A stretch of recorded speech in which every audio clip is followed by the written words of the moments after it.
সালাতের অর্থ হচ্ছে নিকটবর্তী হওয়া, মুখ ঘুরানো, মুতাওয়াজ্জা হওয়া।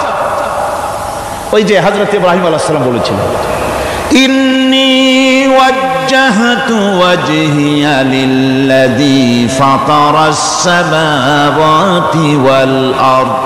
জানেন আপনারা?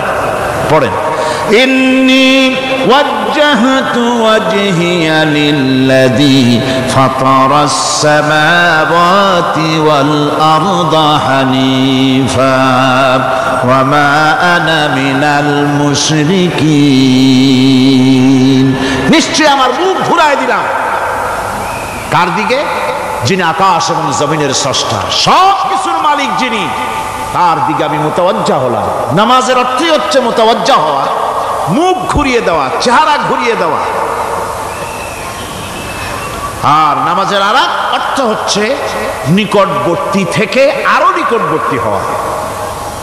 আল্লাহ রাব্বুল আলামিন বলেন, নিকটবর্তী হতে হলে ওয়াসজুদ ওয়াকতারিব, সেজদা দাও আর সেজদার মাধ্যমে আমার নিকটবর্তী হয়ে যাও। সেজদা দিলেই আল্লাহর নিকটবর্তী হওয়া যায়। কোন সুবহানাল্লাহ।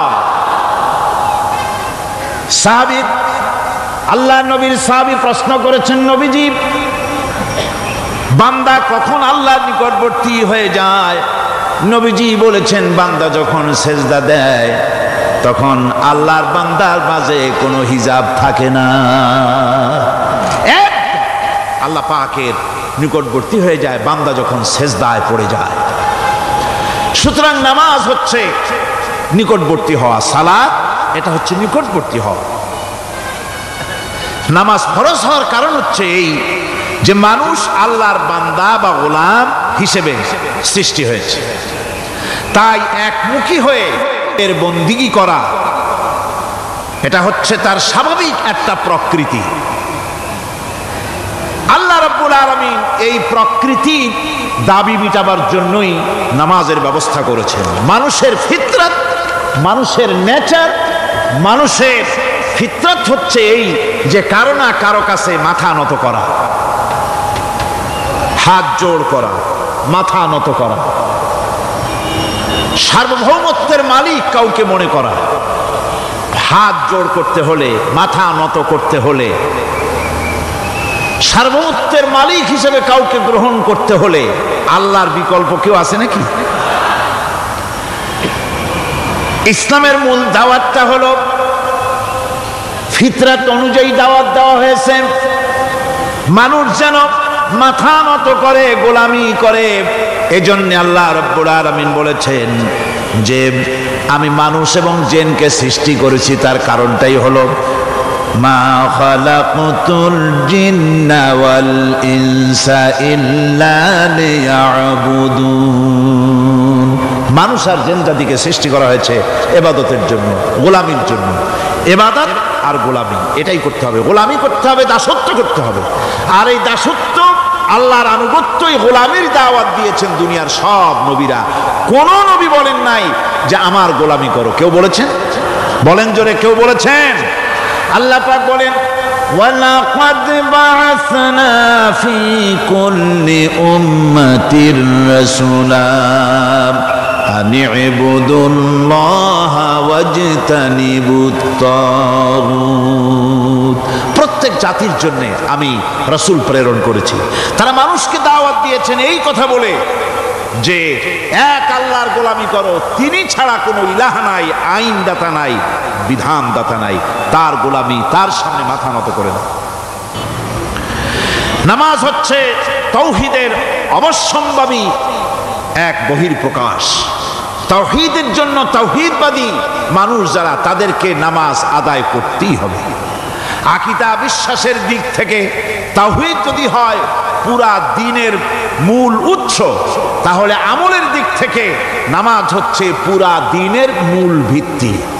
নামাজ হচ্ছে আমলের মূল ভিত্তি, এর বাস্তবায়ন ছাড়া দ্বীন পূর্ণ হয় না। নামাজ মুমিনের কেবলমাত্র একটি উত্তম আমলই নয়, বরং নামাজ হচ্ছে ঈমানের মূল ভিত্তি। যার কাছে নামাজ নাই তার কাছে কিছুই নেই। রাসূল করিম সাল্লাল্লাহু আলাইহি ওয়াসাল্লাম বলেছেন, যে নামাজ যে ব্যক্তি পড়ে না, আল্লাহ পাকের সাথে তার কোনো সম্পর্ক বাকি থাকে না। সুতরাং এই নামাজটা হচ্ছে এই যে একমাত্র একাগ্র চিত্তে আদবের সাথে আল্লাহর সামনে রুজু হয়ে যাওয়া। কোরআনে কারীম বলছে মুনিবিনা ইলাইহি ওয়াত্তাকুহু ওয়া আকিমুস সালাতা ওয়া লা তাকুনু মিনাল মুশরিকিন। তোমরা আল্লাহর দিকে রুজু হয়ে যাও এবং তাকে ভয় করে অন্যায় কাজ থেকে বিরত থাকো, আর নামাজ কায়েম করো, মুশরিকদের অন্তর্ভুক্ত হয়ে যেও না। নামাজ কায়েম করা, নামাজের আদেশ কোরআনে কারীমের মধ্যে আল্লাহ পাক বহু জায়গায় করেছেন। ঈমানের পর নামাজই হচ্ছে সবচেয়ে বড় জরুরি। একজন মানুষ ঈমান আনলো, যেমন কালকে একজন ঈমান এনেছে, ঈমান আনার সাথে সাথে তার প্রথম কাজ কি বলুন? বলেন প্রথম কাজ কি? ফজরের নামাজের আগে একজন ইসলাম কবুল করলেন, তার প্রথম দায়িত্ব নামাজকে আদায় করে দেওয়া, ফজরের নামাজ পড়া। জোহরের আগে কেউ ঈমান আনলো, তার প্রথম দায়িত্ব জোহরের নামাজ আদায় করা। আসরের নামাজের আগে ঈমান এনেছে, তার প্রথম দায়িত্ব হলো আসরের নামাজ আদায় করা। তার মানে হলো ঈমান আনার পর একজন ঈমানদারের প্রথম দায়িত্ব হচ্ছে নামাজ। গুরুত্বপূর্ণ বিষয়, খুব ভালো করে শুনতে হবে, ইয়াদ রাখতে হবে প্রত্যেকটি মুসলমানের। এই নামাজ কি জিনিস, কেমনে আদায় করতে হবে, আদায় না করলে কি হবে, গুরুত্বপূর্ণ এই কথাগুলি প্রত্যেকের স্মরণ রাখতে হবে। কিয়ামতের দিন মানুষ যে জাহান্নামে যাবে, জাহান্নামের জন্য জাহান্নামে যে সব কারণে যাবে তার মধ্যে বড় কারণ কালকে বলেছিলাম, দেখি মনে আছে নাকি? বড় কারণ কয়টা? কয়টা? আলহামদুলিল্লাহ মনে আছে। আল্লাহ রাব্বুল আলামিন বলেন ইয়াতাসাআলুনা আনিল মুজরিমিন, কিয়ামতের দিন অপরাধীদেরকে জিজ্ঞেস করা হবে মা সালাকাকুম ফি সাকার, জাহান্নামে কেন আসছো? জবাবে তারা বলবে ক্বালু লাম নাকু মিনাল মুসাল্লিনা ওয়া লাম নাকু নুতঈমুল মিসকিন, নামাজ পড়ি নাই আর এতিম মিসকিনদের খেতে দেই নাই, এই কারণেই জাহান্নামে এসেছি। নাউযুবিল্লাহ। নামাজ যারা পড়বে না জাহান্নামে যেতে হবে। কোথায় যেতে হবে? আকীদাগত দিক থেকে ঈমান হলো তাওহীদের স্বীকৃতি, আর আমলের দিক থেকে নামাজ হচ্ছে তাওহীদের বহিঃপ্রকাশ। আপনি মুসলমান তা প্রমাণ হবে নামাজ দিয়ে। নামাজহীন ঈমানের দাবি মূল্যহীন। যার নামাজ নাই তার ঈমানের দাবি করার কোনো মূল্যই নেই। অনেক এরকম কথা বলে, হুজুর আমি মানুষটা নিতান্ত খারাপ না, যাই মনে করে, গ্রামে রাস্তা বানাইছি, ব্রিজ করে দিয়েছি, কালভার্ট করেছি, এতিম মিসকিনরে তাও মাঝে মধ্যে খাবার দেই, বিধবারে কাপড় চোপড় দেই, মানুষটা আমি নিতান্ত খারাপ না, তবে এই মাঝে মধ্যে একটু নামাজ পড়ি না, তাতে কি আমার ঈমান নষ্ট হয়েছে নাকি? আমি বলি ভাই ঈমানই তো নাই, নষ্ট হবে কি? ঈমান থাকলে না নষ্ট হবে? ঈমান নাই।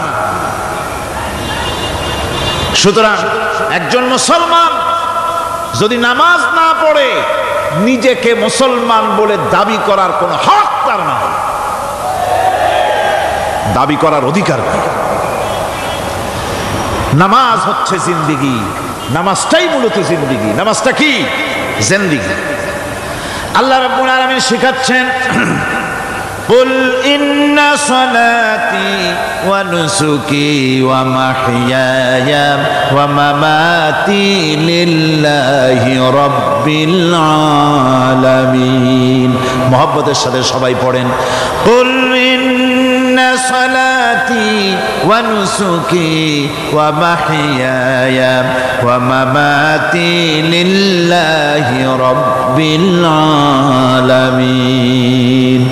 বলো আমার নামাজ, বলো আমার নামাজ, আমার কোরবানি, আমার হায়াত, আমার মত সবকিছুই আল্লাহ রব্বুল আলামিনের জন্য নিবেদিত। আমার বেঁচে থাকা, আমার মরে যাওয়া সব আল্লাহর জন্য। সে আল্লাহ রব্বুল আলামিন, তার জন্য সবকিছু নিবেদিত করতে হবে। আল্লাহ পাকের গোলাম আমাদের বানিয়েছেন, আল্লাহ আমাদের গোলামি করা লাগবে। আর গোলামির নমুনা যাকাত দিয়া, হজ দিয়া, দান দিয়া, সদকা দিয়া, কোন জিনিস দিয়ে নামাজের মতো গোলামির উৎকৃষ্ট প্রমাণ বা নমুনা আর কিছুতে নাই। আমি যে গোলাম তার উৎকৃষ্ট প্রমাণ হচ্ছে নামাজ। নামাজেই একটা মানুষ গোলামির অনুভূতিতে তাকে নিয়ে যায়। বাদশাহ হোক, মন্ত্রী হোক, পীর হোক, মৌলানা হোক, মুহাদ্দিস হোক, বড় লোক হোক, গরিব হোক, পুরুষ হোক, নারী হোক, যাই হোক, নামাজে দাঁড়াইলো, একেবারে কান্ডারে ধরিয়া কানের কাছে হাত দিয়া, হাত দুটো বাঁধিয়া মাথা নিচের দিকে দিয়ে দাঁড়ায় গেল। কিসের মতো? আসামির মতো, গোলামের মতো। সুবহানাল্লাহ। এদিক ওদিক তাকাইতে পারবা না, চোখটা থাকবে সেজদা যেখানে দিবা সেখানে। তাকানো নিষেধ, সেজদার দিকে তাকাও। এরপরে যখন রুকুতে গেলেন, গোলামির নমুনা হয়ে গেল। গোলামের এরকম মাথা নিচু করে থাকতে হয় প্রভুর সামনে। গেলেন রাজা, বাদশাহ, বড় লোক, সব অহংকার চূর্ণ হয়ে গেল। নাক আর কপাল দিয়া আমার মাবুদের দরবারে মাথাটা লাগাই দিলাম জমিনের উপরে। সুবহানাল্লাহ।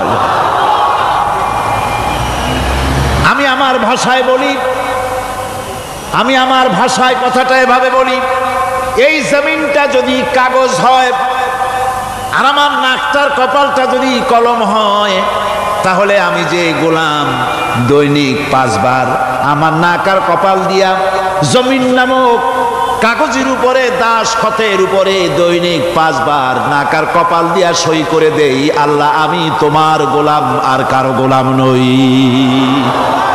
আমি একমাত্র তোমার গোলাম। ঘুমের থেকে উঠে সেজদা দিয়ে বলি, দুপুরের সময় কাজ ফালাইয়া আর একবার বলি, বিকেল আসার আগে আসরে আর একবার বলি, দিন যখন শেষ হয় আর একবার বলি, রাতে যখন শুতে যাই আর একবার সেজদা দিয়ে ঘোষণা করি, মাবুদ আমি তোমার গোলাম। সুবহানাল্লাহ। নামাজ হচ্ছে ইসলামের গণ্ডির মধ্যে প্রবেশের প্রমাণ। কোরআনে কারীম বলছে, ফাইন তাবু ওয়া আকামুস সালাতা ওয়া আতাউজ যাকাতা ফাইখওয়ানুকুম ফিদ্দীন। সূরা তওবা এসেছে। তারা যদি তওবা করে আর নামাজ কায়েম করে, যাকাত যদি আদায় করে, তাহলে এখন তোমাদের সে দ্বীনি ভাই, এখন ভাই হয়ে গেল। একটু আগে ছিল কাফের, মুশরিক, এখন তোমার দ্বীনি ভাই। দ্বীনের গণ্ডির মধ্যে প্রবেশ করা, কলেমা পড়ার সাথে সাথেই নামাজ। নামাজ হচ্ছে দ্বীনের প্রধান গেট, দ্বীনের প্রধান তোরণ। দ্বীনের মধ্যে প্রবেশ করার জন্য এই গেট দিয়ে প্রবেশ করতে হবে। সুতরাং এই নামাজের এতই গুরুত্ব দেওয়া হয়েছে। ইসলাম যদি ক্ষমতায় আসে, আল্লাহ যেন এনে দেন, জোরে কোন আমিন। ইসলাম যদি ক্ষমতায় এসে যায়, রব্বুল আলামিন তাফসীরে মাহফিল, কোরআন সামনে নিয়ে আশা করে তোমার দরবারে দোয়া করি, এই বিশাল জনসমুদ্রের দোয়া কবুল করো মাবুদ গো, এই বাংলাদেশকে ইসলামের দেশ বানাইয়া দাও। দেশটা যদি ইসলামের হয়ে যায়, আইন যদি আল্লাহর হয়, শাসন যদি সৎ লোকেরা করে, রব্বুল আলামিন কোরআন শরীফে বলেন, তাহলে তারা 4টা কাজ করবে। আল্লাযীনা মাক্কান্নাহুম ফিল আরদ আকামুস সালাতা ওয়া আতাউজ যাকাত ওয়া আমারু বিল মা'রুফি ওয়া নাহাউ আনিল মুনকার। মুমিনেরা ক্ষমতায় এসে প্রথম যে কাজটা করবে, প্রথমে ক্ষমতা এসেই নামাজ বাধ্যতামূলক করবে। প্রথম কি? ওয়াজ নসিহতে অনুরোধ করা হবে না, বাবাজিরা আল্লাহর রাস্তায় নামাজটা পড়ে না। রেডিও এবং টেলিভিশনের মাধ্যমে রাষ্ট্রপ্রধান অর্ডার করে দিবেন, যারা আকেল বালিগ সকলের জন্য নামাজ বাধ্যতামূলক, নামাজ পড়তেই হবে, এটা অর্ডার। বেলা যখন 1টা বেজে যাবে, বেলা যখন 1টা বাজবে, সমস্ত মসজিদে আজান শুরু হয়ে যাবে। আজানের সাথে সাথে অফিস, আদালত, কল কারখানা, ক্ষেত খামার, শিক্ষাঙ্গন সব ডেডলক হয়ে যাবে। আধা ঘন্টার জন্য বন্ধ হয়ে যাবে। যারা মুসলমান অফিসে, কলেজে, ইউনিভার্সিটিতে সর্বত্র তারা নামাজের জন্য প্রস্তুতি নেবেন। আধা ঘন্টার ভিতরে নামাজ আর খানা সেরে আবার কলেজ চলবে, বিশ্ববিদ্যালয় চলবে, কল চলবে, কারখানা চলবে, ক্যান্টনমেন্ট চলবে, সেক্রেটারিয়েট চলবে, সব আপন গতিতে চলতে থাকবে। আল্লাহর রহমত, বরকত আকাশ ফেরে নাজিল হয়ে যাবে। আর এই অর্ডার যে দেওয়া হবে, নামাজ পড়বেন সেখানে। থানায় যখন আজান হবে, থানায় আজান হয়ে গেছে, থানার স্টাফ, পুলিশ যারা আছে জামাতে খাড়া হয়ে যাবে, ইমামতি করবেন ওসি সাহেব। এসপির অফিসে এসপি সাহেব ইমামতি করবেন, ডিসি সাহেব তার অফিসে ইমামতি করবেন, মন্ত্রী সেক্রেটারিয়েট ইমামতি করবেন, প্রেসিডেন্ট বঙ্গভবনে ইমামতি করবেন, বিশ্ববিদ্যালয়ের ভাইস চ্যান্সেলরের ইমামতিতে সে জায়গার মুসলমান ছাত্র ছাত্রী, শিক্ষক শিক্ষয়িত্রী এক জামাতে নামাজ আদায় করবে। এই যদি হয় চিত্র দেশের, অপরাধ থাকবে? থানায় ওসি সাহেব নিজেই যদি জামাতের ইমামতি করেন, এইভাবে নামাজ আদায় করেন পুলিশদের নিয়ে জামাতে, ঘুষ আর খাবে তারা? এসপি সাহেবের অফিসে, ডিসি সাহেবের অফিসে মন্ত্রীরা যদি এভাবে নামাজ কায়েম করে, তাহলে কি অন্যায় অপরাধ কিছু থাকবে সমাজে? থাকবে না। সুতরাং নামাজ বাধ্যতামূলক করে দেওয়া হবে। নামাজ বাধ্যতামূলক, সকলকে নামাজ পড়তে হবে। নামাজ হচ্ছে অপকর্মের প্রতিবন্ধক। নামাজ পড়লে অন্যায় কাজ থেকে বাঁচার পর, অন্যায় থেকে বাঁচাই কিসে? নামাজ। আল্লাহ রাব্বুল আলামিন বলেন, উতলু মা উহিয়া ইলাইকা মিনাল কিতাবি ওয়া কিমিস সালাম ইন্নাস সালাতা তানহা আনিল ফাহশাই ওয়াল মুনকার। হে নবী, এই কিতাব তেলাওয়াত করো, যা তোমার প্রতি অবতীর্ণ করা হয়েছে, এই কিতাব তেলাওয়াত করো আর নামাজকে প্রতিষ্ঠা করো। নিঃসন্দেহে নামাজ মানুষকে পাপাচার থেকে বাঁচায়া দেয়। অশ্লীলতা, পাপাচার থেকে মানুষকে বাঁচায় কে? জোরে চিল্লায় এখন কে? নামাজ। এই নামাজ মানুষকে অন্যায় কাজ থেকে বাঁচায় দেয়। নামাজ যে মানুষকে অন্যায় কাজ থেকে বাঁচায়, কেমনে বাঁচায়? আমরা যে নামাজ পড়ি, এই নামাজে তো আমাদেরকে অন্যায় কাজ থেকে বাঁচাইতে পারে না। নামাজি বহুত মানুষ আছে অন্যায় করে কিনা? না করে না? করে। নামাজি অথচ অন্যায় করে। আর আল্লাহ বলছেন নামাজিকে, নামাজ তাকে অশ্লীলতা থেকে ফিরায়। তাহলে কথা কারটা ঠিক? আল্লাহরটা। জোরে বলেন, কারটা ঠিক? অবশ্যই আমার আল্লাহর কথা হক। আমি ভুল করতেছি, আমি যেন কোথাও ভুল করতেছি, সামথিং ইজ রং, কোথাও যেন আমরা ভুল করে বসতেছি। সেই ভুলটা কি আমরা আবিষ্কার করতে চেষ্টা করবো ইনশাআল্লাহ। প্রথম যে কথাটা সেটা হচ্ছে এই যে আমরা যা নামাজে পড়ি আমরা তা বুঝি না। কথা ঠিক কিনা? আমি যদি এখন প্রশ্ন করি সামি আল্লাহু লিমান হামিদা অর্থ কি কোন, ফার্স্ট ডিভিশনে কয়েকটা লেটার নিয়ে ফেল করবেন এরকম লোক আছেন না নাই?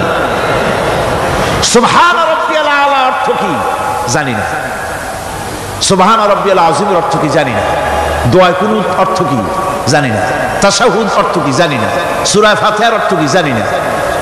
এমন কি উজুর মধ্যে কয়টা ফরজ তাও অনেকের জানা নাই। কথা কি বেশি বললাম না ঠিক বলছি? একজনে জিজ্ঞেস করলো, মিয়া উজুতে কয় ফরজ? কয় হুজুর কি মনে করেন যে বুঝি জানি না? এটা তো সাধারণ ব্যাপার, বলেন না কয় ফরজ? উজুতে তো 17 ফরজ। কি কি? কয় হাত ধোয়া, পাও ধোয়া, মুখ ধোয়া, নাক ধোয়া, চোখ ধোয়া, জিহ্বা ধোয়া, মাথা ধোয়া। বলতে বলতে গুনে দেখা গেল প্রায় 19টার মতো বলছে। বলা হলো, মিয়া বললেন আপনি উজুতে ফরজ 17টা, কইলেন আপনি 19টা। কয় হুজুর জানি আরো, বলি না আপনাদের ভয়তে। উজু জানে না, নামাজ জানে না, তাকেই নামাজ কেমনে ফিরাবে অন্যায় কাজ থেকে? কথা বুঝতে পেরেছেন? নামাজে আল্লাহু আকবার বললাম, এরপরে সানা পড়লাম, তারপরে সূরা ফাতিহা পড়লাম। সূরা ফাতিহার ভিতরে যে সমস্ত কথাগুলি বললাম সেই কথাগুলি বুঝি না, কি বলেছি তাও জানি না। এরপরে সুবহান রাব্বিয়াল আলা বলেছি, সুবহান রাব্বিয়াল আযীম বলেছি, সামি আল্লাহু লিমান হামিদা বলেছি, অর্থ কি জানি না। আল্লাহ তা শুনতে পান, যে ব্যক্তি আল্লাহর প্রশংসা করেন তিনি তা শুনতে পান। নামাজের মধ্যে আইডিয়া দেওয়া হচ্ছে, তুমি যে আল্লাহর জন্য নামাজ পড়তেছো, প্রশংসা করতেছো, এটা এমন নয় যে আল্লাহ পাক দেখছেন না বা শুনতেছেন না। তুমি যা বলতেছো, প্রশংসা করতেছো, আল্লাহ পাক তা শুনতে পাচ্ছেন। সামি আল্লাহু লিমান হামিদা, সুবহান রাব্বিয়াল আলা। আমি মহান সর্বশ্রেষ্ঠ আল্লাহ রাব্বুল আলামিনের পবিত্রতা ঘোষণা করছি, আমি তার প্রশংসা করছি। সূরা ফাতিহার কি আমরা বলি আপনারা ব্যাখ্যা দেখে বুঝে নিয়েন, সেগুলি আমি এখানে বলে বাকি কথা সব শেষ করতে পারবো না। নামাজে কি পড়েন সেটা যদি জানতেন অবশ্যই আল্লাহ রাব্বুল আলামিনের কথা কার্যকরী হয়ে যেত। ইন্নাস সালাতা তানহা আনিল ফাহশাই ওয়াল মুনকার। নামাজ মানুষকে পাপের কাজ, অশ্লীলতা থেকে ফিরাতে পারে। আল্লাহ ইন্না বসায়ছেন, নিশ্চয়ই, বেশক, অবশ্যই নামাজ পাপ থেকে ফিরাবে। কিন্তু কেমনে ফিরাবে নামাজ তো বুঝি না, নামাজ তো বুঝি না। খালি সেজদা দেয় জনমের মতো, আর সেজদা কি? নামাজে যদি দেখে ইমাম দেরি করতেছে, আত্তাহিয়াত পড়তে দেরি হয়ে যাচ্ছে, পিছন থেকে সিগন্যাল মারে, ঠিক কিনা? বেয়াদব, বেয়াদব। তোমার নামাজ, তোমার আত্তাহিয়াত আগে শেষ হয়েছে, তাতে কি হয়েছে? চুপ করে বসে থাকো। ইমামকে কাশি দিয়া সতর্ক করার অধিকার তোমার নাই। যদি ইমামকে সতর্ক করার জন্য কাশি দিয়ে থাকো, তোমার নামাজ ফাসেদ হয়ে যাবে। এটা ফাজলামি করার জায়গা না, এটা নামাজ। এর নাম কি? ধীরে সুস্থে নামাজ পড়তে হবে। অনেকে মসজিদটার মনে করে জেলখানা, ঢুকতে যত দেরি, বেরোতে পারলে যেন বাসে যান ছটফট করে। সিনেমার মধ্যে গিয়ে ঘন্টার পর ঘন্টা বসে থাকে, খারাপ লাগে না? মসজিদে কেরাত যদি একটু লম্বা পড়ে, পিছনে বসে খালি কি যে করে মনে মনে বলতে থাকে যে ইমাম এমন কাঁচা ছাড়া ছাড়ি না। আর গান যখন শোনে শুনতেই থাকে, কত মজা, ঘুমাসা, নাউযুবিল্লাহ। সুতরাং নামাজে কি পড়েন সেটা আপনাকে বুঝতে হবে। সঠিকভাবে নামাজ পড়ার পরও যদি কোনো মানুষের সঠিকভাবে, ভালো করে শোনেন, সঠিকভাবে নামাজ পড়ার পরেও যদি কোনো মানুষ পাপের থেকে না ফেরে, তাহলে বুঝতে হবে একথা, পানি আর সাবান দিয়া কাপড় ধুলে কাপড়ের ময়লা যাবে, কিন্তু পানি আর সাবান দিয়া কয়লা জনমের মতো ধুইলেও কয়লার ময়লা যাবে না। কথা বুঝে আসছে? এর থেকে আর উত্তম দৃষ্টান্ত আমার কাছে নাই। নামাজ পড়ার পরেও যদি চরিত্র ভালো না হয়, বুঝতে হবে নামাজ হচ্ছে না, কাঙ্ক্ষিত মানের নামাজ আদায় হচ্ছে না। আল্লাহর নবী বলেছেন, যার নামাজ পাপ কাজ হতে ফিরাতে পারলো না, তার নামাজ নামাজি নয়। আবার শুনুন, রাসূল বলছেন, যার নামাজ তাকে পাপের কাজ থেকে ফিরাতে পারলো না, তার নামাজ নামাজ নয়, ওইটা নামাজ হয় নাই, যার জন্য তার পাপ থেকে তারে ফিরাইতে পারছে না। আর কিয়ামতের দিন বেনামাজিরা সবচাইতে বেশি অপমানিত হবে। সবচাইতে বেশি অপমানিত হবে কারা? বেনামাজিরা। কিভাবে? ইয়াউমা ইউকশাফু আন সাকিন ওয়া ইউদআউনা ইলাস সুজুদি ফালা ইস্তাতিউন। সেদিন কঠিন সময়, আল্লাহ রাব্বুল আলামিন লোকদেরকে সেজদা করার জন্য বলবেন, কিন্তু যারা বেনামাজি ছিল দুনিয়ায়, তারা সেজদা দিতে পারবে না। বলেন নাউযুবিল্লাহ। অবস্থাটা কি হবে? খাশিআতান আবসারুহুম তারহাকুহুম যিল্লাহ, তাদের দৃষ্টি নিচু হবে, লাঞ্ছনা এবং অপমান তাদের উপরে চেপে বসবে, সেজদা দিতে পারবে না। আল্লাহ আমাদেরকে ক্ষমা করুন। কিয়ামতের দিন হযরত আদম আলাইহিস সালাম থেকে শুরু করে পৃথিবীর সমস্ত মানুষের সামনে আল্লাহ রাব্বুল আলামিন সেজদা করার জন্য অর্ডার করবেন। যারা নাকি বেনামাজি ওরা আল্লাহর দরবারে সেদিন সেজদা দিতে পারবে না, লাঞ্ছিত অপমানিত হবে। জোরে কোন নাউযুবিল্লাহ।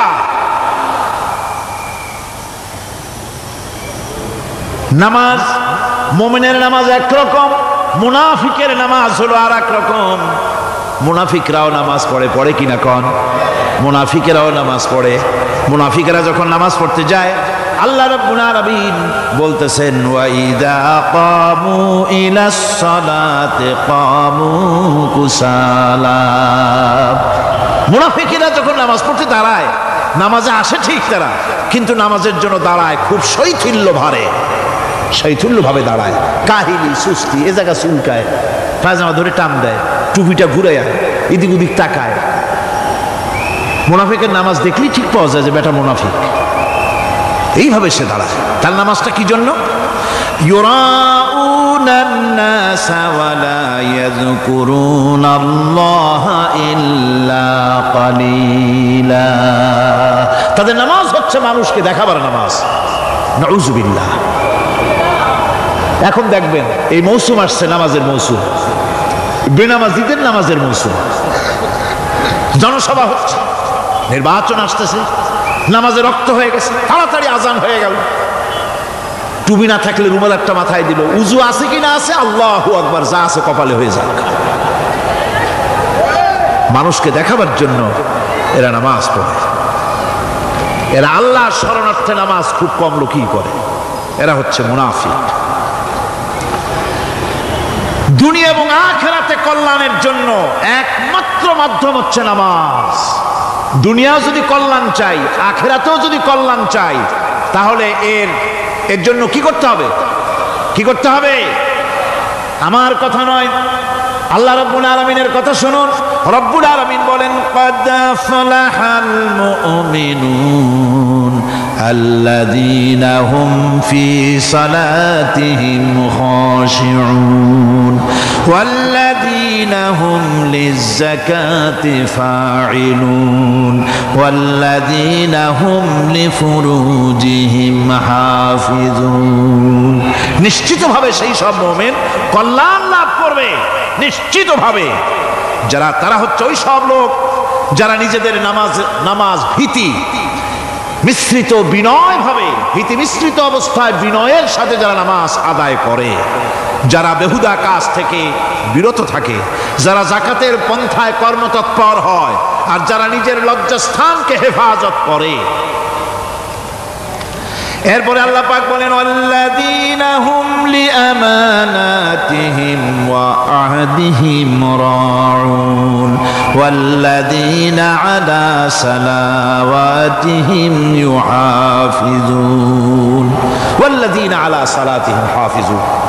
আর যারা তাদের আমানতকে পূর্ণ করে, আমানত এবং তাদের ওয়াদা চুক্তি পূর্ণ করে, এবং যারা নিজেদের নামাজ সমূহকে পূর্ণভাবে হক আদায় করে নামাজ পড়ে, নামাজের যারা হেফাজত করে, এরা কারা? এরা হচ্ছে উলাইকা হুমুল ওয়ারিসুন আল্লাযীনা ইয়ারিসুনাল ফিরদাউসা হুম ফিহা খালিদুন। এরা হচ্ছে সেই সব লোক, এরা উত্তরাধিকার হচ্ছে জান্নাতের উত্তরাধিকার, জান্নাতুল ফিরদাউসে আল্লাহ রাব্বুল আলামিন এই গুণ বিশিষ্ট লোকদের জন্য জায়গা করে দিবেন। জোরে কোন সুবহানাল্লাহ। নামাজকে পড়তে বলা হয়নি, কোরআন শরীফে বলা হয়েছে নামাজ কায়েম করো। কি বলা হয়েছে কোন তো দেখি? নামাজ কায়েম করো, নামাজ পড়ো। এই কথা কিন্তু কোরআন শরীফে কোনো জায়গায় আছে নাকি? এখন কায়েম করা কারে বলে? একটা গুরুত্বপূর্ণ আরেকটি বিষয়। নামাজ কায়েম করতে বলা হয়েছে। কায়েম কি? কায়েমটা হচ্ছে দৃষ্টান্ত স্বরূপ বলা যায় যে জিনিসটা সমাজে প্রতিষ্ঠিত আছে ওইটারে বলে কায়েম হওয়া, আর যেটা প্রতিষ্ঠিত নাই ওটা কায়েম নাই। কায়েম মানেই হলো প্রতিষ্ঠিত থাকা। যেমন আমাদের দেশে আমাদের সমাজে নারী পুরুষ শিশু বৃদ্ধ সকলেই কাপড় পরা, শাড়ি পরা, লুঙ্গি পরা, এই কাপড় পরাটা কায়েম আছে, প্রতিষ্ঠিত আছে না নাই? যার কারণে কাপড় পরা সমাজে কায়েম আছে বলে উলঙ্গ মানুষ সমাজে খুঁজে পাওয়া যায় না, পাগল ছাড়া, ঠিক কিনা? একটা বাচ্চাকেও যদি উলঙ্গ হতে বলেন এখানে 5 বছর 6 বছর একটা বাচ্চাকেও, সে কিন্তু রাজি হবে না, ঠিক কিনা? যেহেতু কাপড় পরা সমাজে প্রতিষ্ঠিত আছে সেহেতু উলঙ্গ মানুষ পাওয়া যায় না, কাপড় পরাটাই এখানে প্রতিষ্ঠিত। সুতরাং এখন অবস্থাটা এই হয়েছে, কাপড় পরা প্রতিষ্ঠিত আছে বলে কোন উলঙ্গ মানুষ এসে যদি এই মঞ্চে দাঁড়ায় আর বলে আমাকে একটু বক্তৃতা করতে দেন, আপনারা কি করবেন? মঞ্চে তো উঠতেই দিবেন না। উলঙ্গ মানুষ যদি কোনো চাকরি নিতে যায় ইন্টারভিউতে, তাকে লাইনে দাঁড়াইতে দেবে? দেবে না। এমনকি উলঙ্গ হয়ে যদি বাড়িতে প্রবেশ করে তার বউ দূর দূর করে তাড়ায় দেবে, ঠিক কিনা? যেহেতু সমাজের ভিতরে কাপড় প্রতিষ্ঠিত আছে সেই জন্য এই উলঙ্গ মানুষ পাওয়া যায় না। অনুরূপভাবে নামাজ যদি প্রতিষ্ঠিত হতো সমাজের ভিতরে, তাহলে বেনামাজি খুঁজে পাওয়া যেত না। চাকরি করতে গেলে সেখানে নামাজ মানদণ্ড হয়ে যেত, নামাজ পড়ে কিনা তা দেখে নেওয়া হতো, বেনামাজি লোক পাওয়াই যেত না যদি প্রতিষ্ঠিত থাকতো। প্রথম প্রশ্নই হতো তুমি নামাজ পড়ো কিনা। ইলেকশনে যদি একজন উলঙ্গ মানুষ এসে দাঁড়ায়, ভাইরা এবার আমার বোতল মার্কা বাক্স, উলঙ্গ মানুষ এসে ভোটে দাঁড়াইছে, আপনারা ভোট দিবেন? দিবেন। ওইটা কাপড় প্রতিষ্ঠিত আছে বলে, লুঙ্গি প্রতিষ্ঠিত সমাজে আছে বলে উলঙ্গ মানুষকে আপনি ভোট দিবেন না। নামাজ যদি প্রতিষ্ঠিত থাকতো সমাজে, বেনামাজি মানুষ যদি এসে মঞ্চে দাঁড়ায়া যতই বলতো আমি ক্ষমতায় গেলে এই করব সেই করব, নামাজ প্রতিষ্ঠিত থাকলে পরে বেনামাজিরে কেউ ভোট দিত না। নামাজ যদি প্রতিষ্ঠিত থাকতো তাহলে অফিসের অফিসার তো দূরের কথা, বেনামাজি অফিসের ঝাড়ুদারের চাকরিও তার কিসমতে জুটতো না যদি নামাজ প্রতিষ্ঠিত থাকতো। এর নাম হলো নামাজ কায়েম হওয়া। নামাজ কায়েম থাকলে এই অবস্থার সৃষ্টি হতো। এই জন্য আল্লাহ পাক বলেছেন নামাজকে কায়েম করতে হবে। নামাজ হবে সব ভালো কাজের মানদণ্ড। সমস্ত ভালো কাজের মানদণ্ড কি? নামাজ।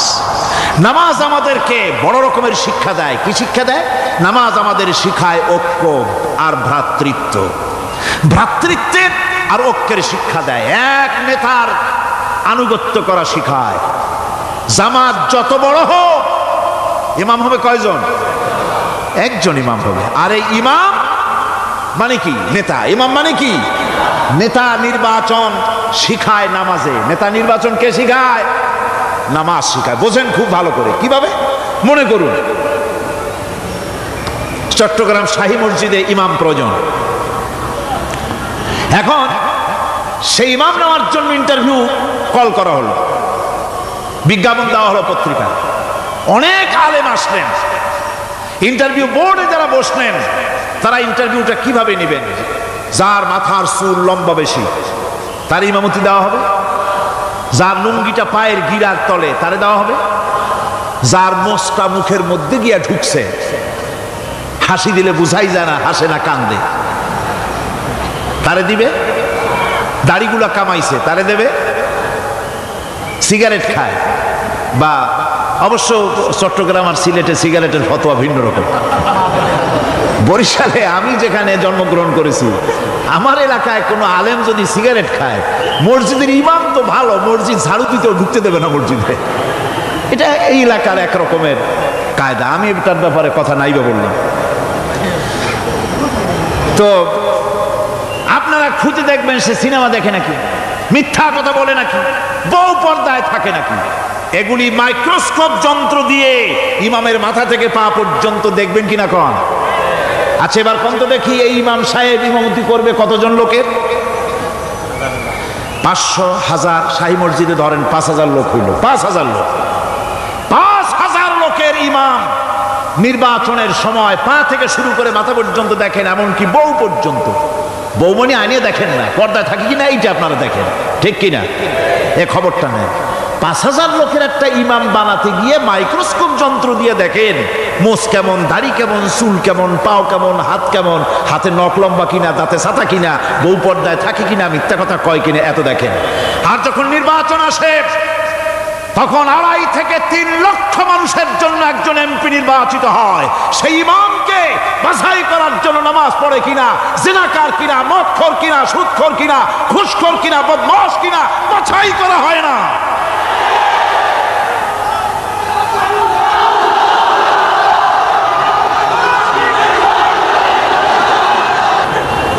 নামাজ আমাদেরকে এটা শিখায় ইমাম কেমনে বানাইতে হবে। কোন সুবহানাল্লাহ। নামাজ ঐক্য শিখায়, নামাজ ভ্রাতৃত্ব শিখায়, নামাজ পারস্পরিক মহব্বত শিখায়, নামাজ নেতা কেমন হওয়া উচিত, নেতা নির্বাচন শিখায়।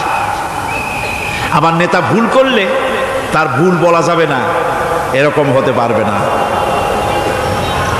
নামাজের ভিতরে ইমাম যদি ভুল করলে আপনি লোকমা দিবেন, সুবহানাল্লাহ, আল্লাহু আকবার বলবেন। যদি তিনি সংশোধন না হলেন আবার দেন, তাতেও সংশোধন হলো না আবার দেন। 3 বার লোকমা দেওয়ার পর যদি ভুল সংশোধন না করে নামাজ ছেড়ে দেন, ইমামকে বের করে দেন, নতুন ইমাম নিয়োগ করেন। যারা ক্ষমতায় যাবে, আপনি রাষ্ট্রের ইমাম যারে বানাবেন, সেই রাষ্ট্রীয় ইমাম যদি জনগণের ইচ্ছার বিরুদ্ধে যদি চলে, 1 বার লোকমা দেন, 2 বার লোকমা দেন, 3 বার দেন, তারপরেও যদি না নামে, ঘাট ধরে নামে না। নামাজ আপনাকে নেতা নির্বাচন, নেতাকে প্রতিষ্ঠিত রাখা, নেতার আনুগত্য আপনাকে শেখায়। নামাজ লাইন সোজা করে দাঁড়াতে হবে। লাইন যদি বাঁকা করেন আপনার কলজেটা ওরকম বাঁকা হয়ে যাবে। নাউযুবিল্লাহ। নামাজের কাতারে যার কারণে নামাজের কাতার বাঁকা হবে, পুরা কাতারের জন্য আল্লাহর কাছে ওই লোকটা দায়ী হয়ে যাবে। নামাজ শৃঙ্খলা শিখায়। সুবহানাল্লাহ কইতে ইচ্ছা করে না? নামাজ শৃঙ্খলা শিখায়, শৃঙ্খলা বোধ শিখায়, সোজা হয়ে দাঁড়ায়। তারপরে ঐক্য এবং মহব্বত শিখায়। নামাজের ভিতরে যখন দাঁড়ায় গেলেন, আমির দাঁড়ালো, ফকির দাঁড়ালো, মন্ত্রী দাঁড়ালো, তার ড্রাইভারও দাঁড়ায় গেল, একই কাতারে দাঁড়ায় গেছে। নামাজ পড়তে গিয়ে ড্রাইভারের পাও গিয়ে লেগেছে মন্ত্রীর গায়ে। নামাজ শেষ হওয়ার পর মন্ত্রীর বাবার ক্ষমতা নাই এ কথা বলার যে বেটা ড্রাইভার সলিমদ্দি, তোর পাও লেগেছে আমার পায়ে, তোর চাকরি সুদ্ধা দোজকে পাঠায় দেব। পারবে বলতে? পারবে না। মিয়া মন্ত্রী সাহেব, এটা তোমার সেক্রেটারিয়েট না, এটা আল্লাহর ঘর। এটা কার ঘর? এক হি সাফ মে খড়ে হো গয়ে মাহমুদ ও আয়াজ, एक ही सफ में खड़े हो गए महमूद ও আয়াজ, না कोई बंदा रहा না कोई बंदा नवाज। একই কাতারে দাঁড়িয়ে গেছে সম্রাট মাহমুদ আর চাকর আয়াজ। এখন সম্রাট মাহমুদও নাই, চাকর আয়াজও নাই, সম্রাট আর চাকর দুজনই আল্লাহ পাকের গোলাম হয়ে গিয়েছে। তুমি মসজিদে এসেছো, তুমি আল্লাহর গোলাম। কার গোলাম? আল্লাহ পাকের গোলাম। এই জিনিস শিখায় নামাজ। নামাজ শিখায় মানুষকে পাঞ্চুয়ালিটি, নিয়মানুবর্তিতা, সময়ের জ্ঞান শিখায় নামাজ। নামাজ মানুষকে কি শিখায়? আল্লাহ রাব্বুল আলামিন বলছেন, ইন্নাস সালাতা কানাত আলাল মুমিনিনা কিতাবাম মাওকুতা। নিঃসন্দেহে নামাজ মোমেনদের নিয়মানুবর্তিতার সাথে ফরজ করা হয়েছে, তাদের উপরে নিয়মানুবর্তিতার উপরেই, সময়ের উপরে নামাজকে ফরজ করা হয়েছে। আপনার আন্দাজ মতো আপনি পড়তে পারবেন না, সময় মতো পড়তে হবে, আল্লাহ রক্তে পড়তে হবে। আমার দেশের মসজিদগুলিতে ফজরের নামাজ পড়া হয় এমন সময় পূর্ব দিক ফর্সা হয়ে যায়। ইমাম সাহেব যদি ভুল করেন, নামাজ দোহরাবাদ যদি দোহরাতে যান তাহলে সূর্য উদয় হয়ে যাবে, এমন অবস্থা। নামাজ এত দেরিতে পড়া হয়। প্রত্যেক ওয়াক্তের নামাজ আউয়াল ওয়াক্তে পড়ার জন্য রাসূল সাল্লাল্লাহু আলাইহি ওয়াসাল্লাম তাগিদ করেছেন। সময়ের দিকে লক্ষ্য রাখতে বলা হয়েছে। যেই জাতি, লক্ষ্য করুন, যে জাতির দৈনিক 5 বার টাইমলি অক্তমতো সময় মতো নামাজ আদায় করতে হয়, দুর্ভাগ্যজনক সত্য সেই জাতির কাছে সময়ের কোনো দাম নাই। সময়ের দাম। 9টার গাড়ি কয়টায় আসবে? 9টার গাড়ি কয়টায় আসবে? একদিন দেখা গেল সত্যি 9টার সময় এসে গেছে।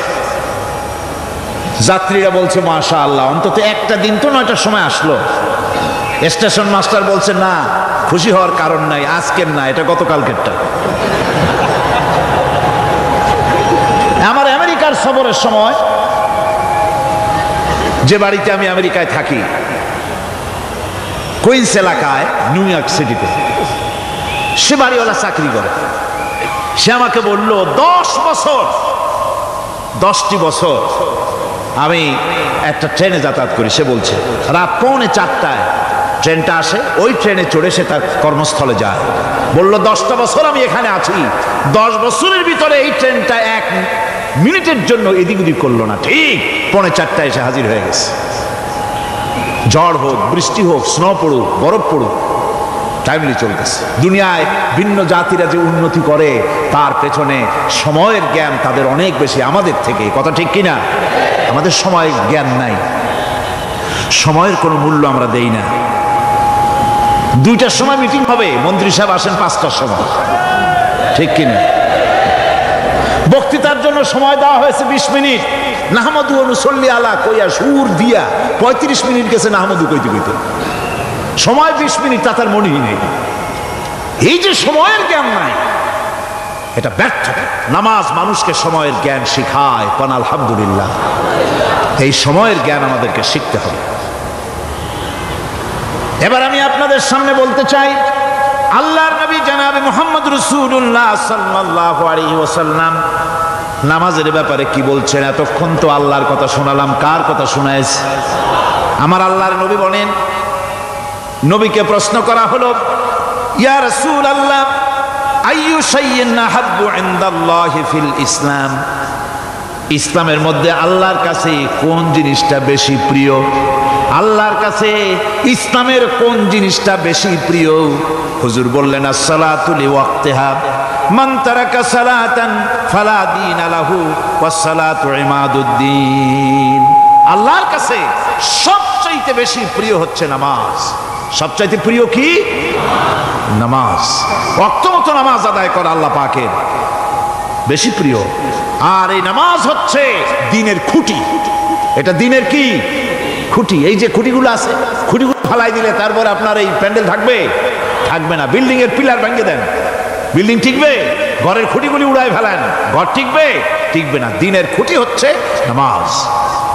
লা দীনা লিমান লা সালাতা লাহু, যার কাছে দ্বীন নাই, যার কাছে নামাজ নাই, তার কাছে কি নাই? দ্বীন নাই, ঈমান নাই।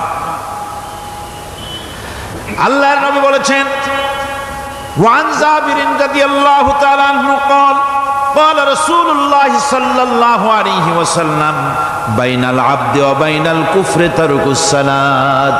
আল্লাহ পাকের নবী বলেন, আল্লাহর বান্দার মুমিন, আল্লাহর বান্দার কাফের, দুইজনের মধ্যে পার্থক্য হলো, যে ব্যক্তি নামাজ পড়ে সে আল্লাহর গোলাম, যে নামাজ পড়ে না সে কাফের হয়ে গেল। যে নামাজ পড়লো না সে কাফের হয়ে গেল। মান তারাকা সালাতান মুতাআম্মিদান ফাকাদ কাফারা, যে ব্যক্তি ইচ্ছে করে নামাজ ছেড়ে দিল সে কাফের হয়ে গেল। বলেন নাউযুবিল্লাহি মিন যালিক। এই জন্য নামাজ আদায় করা বাধ্যতামূলক প্রত্যেকটি মুসলমানের জন্য। রাসূল করিম সাল্লাল্লাহু আলাইহি ওয়াসাল্লাম একটা দৃষ্টান্ত দিয়েছেন, কারো বাড়ির সামনে যদি একটা নাহার থাকে, একটা পুকুর থাকে, একটা খাল থাকে প্রবাহিত, এতে যদি ওই বাড়িওয়ালা দৈনিক 5 বার গোসল করে, তাহলে তার গায়ে কি কোনো ময়লা থাকে? হুজুর, সাহাবীরা বললেন না হুজুর, থাকে না। হুজুর বললেন, এটাই হলো আমাদের দৃষ্টান্ত। 5 ওয়াক্ত নামাজ যে আদায় করবে সে গুনাহ থেকে আল্লাহ পাক তাকে পবিত্র করে দিবেন। সুবহানাল্লাহি ওয়া বিহামদিহি। আমার ভাইরা, নামাজ পড়লে পরে এক জুমা থেকে আর এক জুমা পর্যন্ত মানুষ যে সমস্ত গুনাহ করে, কবিরা গুনাহগুলি বাদে, শিরক আর কবিরা গুনাহগুলি বাদে যত গুনাহ আছে তার কাফারা হয়ে যায়। নামাজ যে সঠিকভাবে আদায় করবে। এই নামাজটা একটা কঠিন কাজ। নামাজটা কি কাজ? কে বলতেছেন এ কথা? আল্লাহ পাক। ওয়া ইন্নাহা লাকাবীরাতুন ইল্লা আলাল খাশিঈন।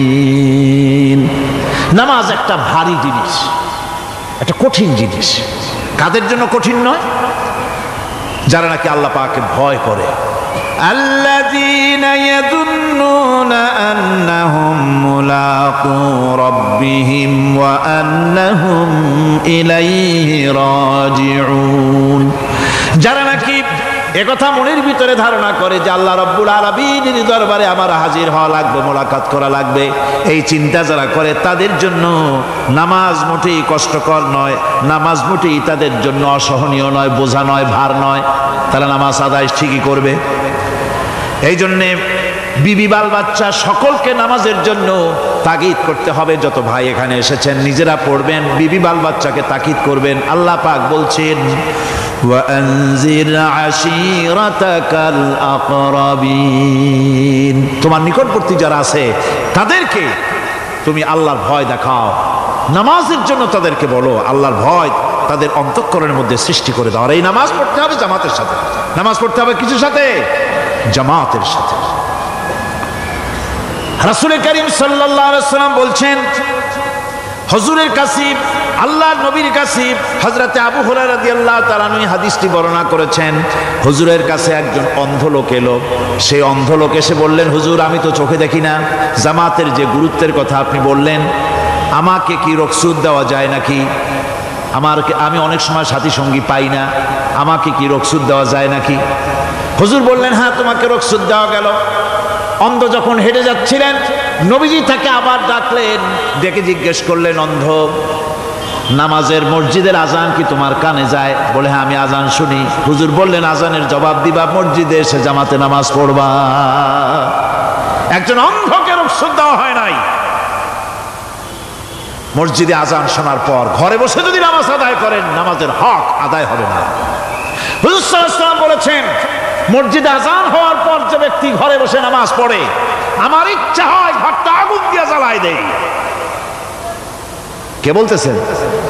রাহমাতুল লিল আলামিন, রাহমাতুল লিল আলামিন বলতেছেন। ঘরের মধ্যে যদি মেয়ে লোক আর বাচ্চারা যদি না থাকতো তাহলে আমার ইচ্ছা হয় আমি বলি আগুন দিয়ে ঘরটারে জ্বালায় দাও। এই ঘরের মহব্বতেই তো সে বাইর হয় না। নামাজের এত বড় গুরুত্ব দেওয়া হয়েছে। আমার বন্ধুগণ, এই নামাজের জামাতি আল্লাহর নবী জীবনের শেষ নামাজ জামাতে আদায় করেছেন। জীবনের শেষ নামাজটাও জামাতে আদায় করলেন। তখন তার এমন অবস্থা, এত অসুস্থ, দাঁড়াতে পারেন না, হাঁটতে পারেন না। দুইজন সাহাবীর কাঁধের উপরে ভর করে তারপরে বহু কষ্ট করে মসজিদে গিয়ে নামাজ আদায় করেছেন। খুতবা দিয়েছেন। বললেন, খুতবা দিতে গিয়ে বললেন, আজ থেকে মসজিদে নববীর চতুর্দিকের সকলের দরজা বন্ধ হয়ে যাবে, শুধু আবু বকরের দরজাটা খোলা থাকবে। আল্লাহর নবী বললেন, আল্লাহ রাব্বুল আলামিন এই পৃথিবীতে তার এক বান্দাকে জাগতিক সব সম্পদ দিতে চেয়েছিলেন, কিন্তু সে বান্দা সব জাগতিক সম্পদকে উপেক্ষা করে মাবুদের সঙ্গে দেখা করা বেশি জরুরি, বেশি পছন্দ মনে করেছেন। এতটুকুন কথা নবীজি বললেন, কেউ কিছু বুঝলো না। হযরতে আবু বকর রাদিয়াল্লাহু তাআলা আনহু হুজুরের এই কথা শুনে কাঁদতে কাঁদতে তিনি অস্থির হয়ে যাচ্ছেন। সাহাবীরা চিন্তা করলেন, হুজুর কান্না কার কথা বলেছেন, তাতে কান্নার কি আছে? বয়োবৃদ্ধ, জ্ঞানবৃদ্ধ হযরতে আবু বকর রাদিয়াল্লাহু তাআলা আনহু বুঝতে পেরেছেন এই পৃথিবীর সব সম্পদ তো আল্লাহ হুজুরকেই দিতে চেয়েছিলেন। তিনি সমস্ত সম্পদকে উপেক্ষা করে তার মাবুদের সঙ্গে দেখা করার জন্য প্রস্তুতি নিয়েছেন। তার মানে হলো আল্লাহ নবী বিদায় হয়ে যাবেন, আমরা নবী থেকে এতিম হয়ে যাব। নবীজি ঘরের মধ্যে প্রবেশ করলেন, প্রচন্ড জ্বর এলো। এই প্রচন্ড জ্বর নিয়ে তিনি শুয়ে আছেন, কখনো বেহুশ কখনো হুশ। এর মধ্যে সারাজান হয়ে গেল। সাহাবীরা বহুক্ষণ অপেক্ষা করে হযরত আবু বকরের ইমামতিতে নামাজ শুরু করলেন। হুজুরের হুশ এলো। প্রশ্ন করলেন, আয়েশা রে এখন কোন সময়? হযরত আয়েশা বলেন, ইয়া রাসূলুল্লাহ, মসজিদে নববীতে নামাজ শুরু হয়ে গেছে। সাহাবীরা অনেকক্ষণ অপেক্ষা করে আমার বাবার ইমামতিতে নামাজ পড়তেছে সবাই, কিন্তু সাহাবীরা কেঁদে কেঁদে নামাজের মধ্যেই কাঁদতে কাঁদতে অস্থির হয়ে যাচ্ছে। তাদের মনের ধারণা হয়েছে নবীজির পেছনে নামাজ পড়ার কিসমত থেকে তারা মাহরুম হয়ে গেল। নবীজি বলেন, আয়েশা দরজা খুলে দাও আর আমার মাথাটা একটু উঁচু করে ধরো, আমি একটু নামাজের দৃশ্যটা দেখি। দরজা খুলে দেওয়া হলো, নবীজির মাথা উঁচু করে ধরা হলো। নামাজের জামাতের দৃশ্য দেখে নবীজি আবার শুয়ে পড়লেন। হযরত আয়েশা লক্ষ্য করে দেখেন নবীজির দুই চোখের কোণা দিয়া পানি পড়তেছে। মা আয়েশা জিজ্ঞেস করেন, ইয়া রাসূলুল্লাহ, নামাজের দৃশ্য দেখে চোখে কেন পানি এলো? হুজুর বলেন, আয়েশা রে, এটা কোনো দুঃখের পানি নয়, এটা তৃপ্তির পানি। এই যে জামাত নামাজ পড়তেছে লোকেরা, এই জামাত কায়েমের জন্য তায়েফের ময়দানে অনেক রক্ত আমার ঝরেছে। উহুদের ময়দানে দান্দার মুবারক শহীদ হয়েছে, সাহাবায়ে কেরাম জীবন দিয়েছে। এই যে জামাত আমি দেখতে পেলাম, ভবিষ্যতের একটা ছবি যেন চোখে ধরা পড়লো। আমার মনে হলো কিয়ামত পর্যন্ত এই পৃথিবীতে আমার যত উম্মত আসবে তারা এইভাবে করে জামাতে নামাজ আদায় করবে। নবীজির মাথার কাছে মালাকুল মউত যখন এসে গেছেন, আমার ভাইরা, এই পৃথিবীতে যত নবীরা এসেছিলেন মৃত্যুর সময় সমস্ত নবীরা শেষ কথা যেটা বলেছেন, হাদিস, সমস্ত নবীরা উম্মতের জন্য মৃত্যুর মুহূর্তে শেষ কথা যেটা বলেছেন সেটা হলো আসসালাত, আসসালাত, নামাজ, নামাজ। আমার নবী যখন বিদায় হয়ে যান, বিদায় মুহূর্তে মেয়ের কথা বললেন না, কলিজার টুকরা নাতির কথা বললেন না, জামাইয়ের কথা বললেন না, স্ত্রীর কথা বললেন না, মৃত্যুর সময় শেষ কথা বললেন আসসালাত, আসসালাত ওয়া মা মালাকাত আইমানুকুম, নামাজ, নামাজ, আমার উম্মতেরা নামাজ, আমার উম্মতেরা নামাজ ছেড়ে দিও না, নামাজ। যেই নবী উম্মতের জন্য এত কাঁদলেন, নামাজের জন্য এত কথা বলে গেলেন, আল্লাহ রাব্বুল আলামিন নামাজের জন্য এত নির্দেশ করলেন, নবীজি ইন্তেকালের সময় নামাজের কথা বলে দিলেন, সেই মুসলমান আজ নামাজ আদায় করে না, নামাজ পড়ে তো নামাজ শুদ্ধ হয় না। হযরত হুযায়ফা রাদিয়াল্লাহু তাআলা আনহু তিনি একবার ইয়েমেন সফর করেছিলেন, এক মসজিদে নামাজ পড়লেন। একজনকে তিনি নামাজ পড়তে দেখলেন, নামাজ পড়তে দেখে তিনি অপেক্ষা করলেন। লোকটার নামাজ হয়ে যাওয়ার পর তিনি প্রশ্ন করলেন, আল্লাহর বান্দা, তুমি কতদিন এরকমের নামাজ পড়তেছ?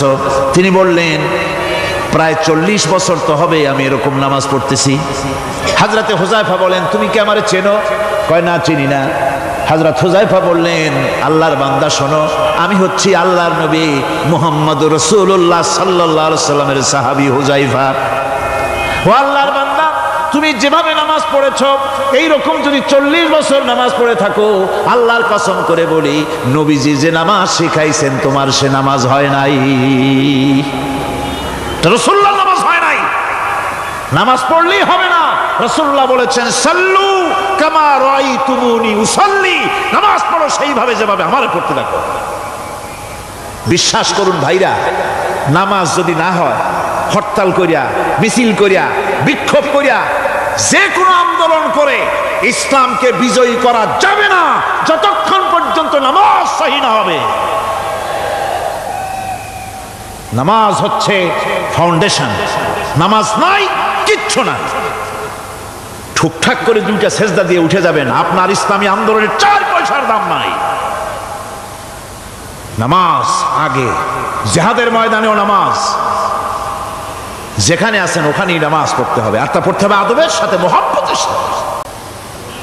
আপনারা বিরক্ত হচ্ছেন না তো? নামাজ, নামাজ, এই নামাজ হচ্ছে মুসলমানদের সবচেয়ে বড় জিনিস। নামাজ হয় না, নামাজ যত পড়া হয় অধিকাংশ নামাজ হয় না। নামাজের ভিতরে তাদিল আর কান, তাদিল করা ওয়াজিব। যতক্ষণ দাঁড়িয়ে থাকবেন, রুকুতে থাকবেন, যতক্ষণ দাঁড়ায় থাকবেন ততক্ষণ, অন্তত 1 তাসবিহ পরিমাণ তো বটেই। যদি তা না হয়, রুকুত থেকে দাঁড়ালেন, সেজদায় চলে গেলেন, ওয়াজিব তরক হলো। সেজদা দিলেন না, নামাজ ফাসেদ হয়ে গেল, নষ্ট হয়ে গেল। এটা পাগলামি না।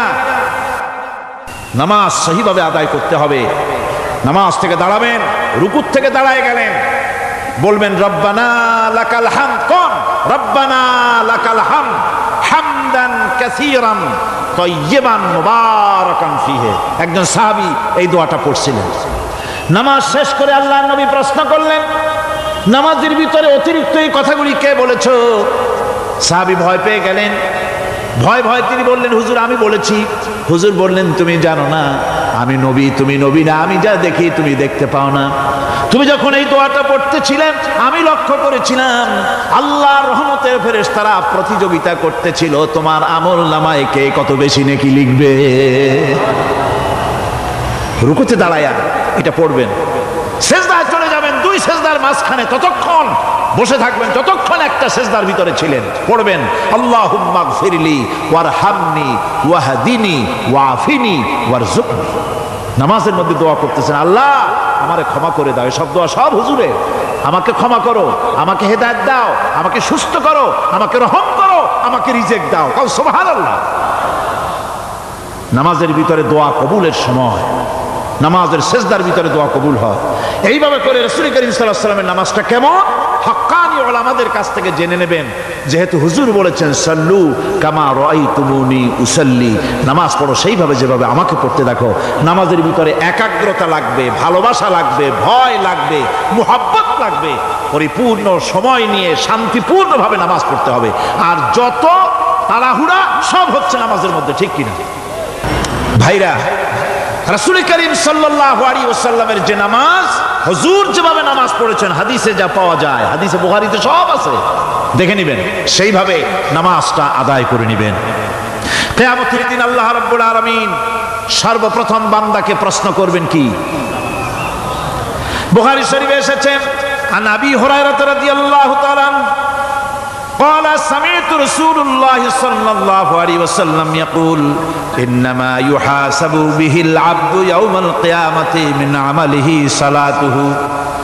বুখারী শরীফের হাদিস, আল্লাহ রাব্বুল আলামিনের নবী বলেন, হযরত আবু হুরায়রা হাদিস খানা বর্ণনা করেছেন, তিনি বলেন যে আমি রাসূলের মুখে শুনেছি কিয়ামতের দিন আল্লাহ রাব্বুল আলামিন সর্বপ্রথম তার বান্দার কাছে প্রশ্ন করবেন, বান্দা নামাজ আদায় করেছিলি কিনা? নামাজ সর্বপ্রথম প্রশ্ন। যেরকম সর্বপ্রথম প্রশ্নটা কি? নামাজ। এই নামাজ আপনার বাচ্চাদেরকে যখন 7 বছর বয়স হবে নামাজের হুকুম করবেন। 10 বছরে নামাজ না পড়লে প্রহার করতে বলা হয়েছে। নামাজের জন্য কড়াকড়ি করতে হবে। পুরুষ নারী মেয়েদের মাসের ভিতরে কখনো কখনো তাদের যে সমস্ত মাসলা মাসাইল আছে সেই অনুযায়ী কখনো তাদের ক্ষমা আছে, বাকি তাদের নামাজ পড়তে হবে। আর পুরুষের জন্য পাগল হয়ে যাওয়া, বেহুশ হয়ে যাওয়া ছাড়া নামাজ মাপ নাই, নামাজ পড়তেই হবে। এই যে নামাজ না হলে ঈমান থাকবে না, ঈমান নষ্ট হবে, কিয়ামতে জাহান্নামে যাওয়া লাগবে। এসব কথা শোনার পর আজকের তাফসীরুল কোরআন মাহফিলে আমরা কি ওয়াদা করতে পারি যে আমরা মালাকুল মউত যতক্ষণ পর্যন্ত আমাদের মাথার কাছে না আসবে নামাজ ছেড়ে দেব না? এই ওয়াদা কি করতে পারি? 2 হাত উঁচু করুন, বলেন ইয়া আল্লাহ, আমি তোমার নামে শপথ করছি যতদিন মালাকুল মউত আমার মাথার কাছে না আসতেছে ততদিন পর্যন্ত ফরজ নামাজ, ফরজ রোজা ছেড়ে দেব না। ইয়া আল্লাহ, মৃত্যু পর্যন্ত আমার এই ওয়াদা পালনের তৌফিক আমাকে দান করো, আমিন। আল্লাহ পাক আমাদের এই ওয়াদা মঞ্জুর করুন, জোরে কোন আমিন। আলোচনার শেষ পর্যায়ে এখন আমরা মুনাজাতের দিকে যাব। দাঁড়ানো ভাইয়েরা সবাই বসেন, মুনাজাতের শরীক হন। আল্লাহ রাব্বুল আলামিন নামাজের জন্য আমাদেরকে দোয়া শিখাই দিয়েছেন, কোন সুবহানাল্লাহ। কে শিখাইছেন দোয়া? আল্লাহ পাক দোয়া শিখালেন, রব্বি জাআলনি মুকিমাস সালাতি ওয়া মিন যুররিয়াতি রব্বানা ওয়া তাকাব্বাল দুআ। আয় আল্লাহ, আমারে আমার বিবি বাল বাচ্চারে নামাজের উপরে প্রতিষ্ঠিত করো। আল্লাহ তুমি দয়া করে দোয়া কবুল করো, জোরে কোন আমিন। এ দোয়া আপনারাও করবেন। আমি আল্লাহুম্মা আমিন। রব্বানা যালামনা أنفسنا وإن لم تغفر لنا وترحمنا لنكونن من الخاسرين ربنا لا تزغ قلوبنا بعد إذ هديتنا وهب لنا من لدنك رحمة إنك أنت الوهاب سبحان ربك رب العزة عما يصفون وسلام على المرسلين الحمد لله رب العالمين واجعل آخر كلمتنا عند الموت لا إله إلا الله محمد رسول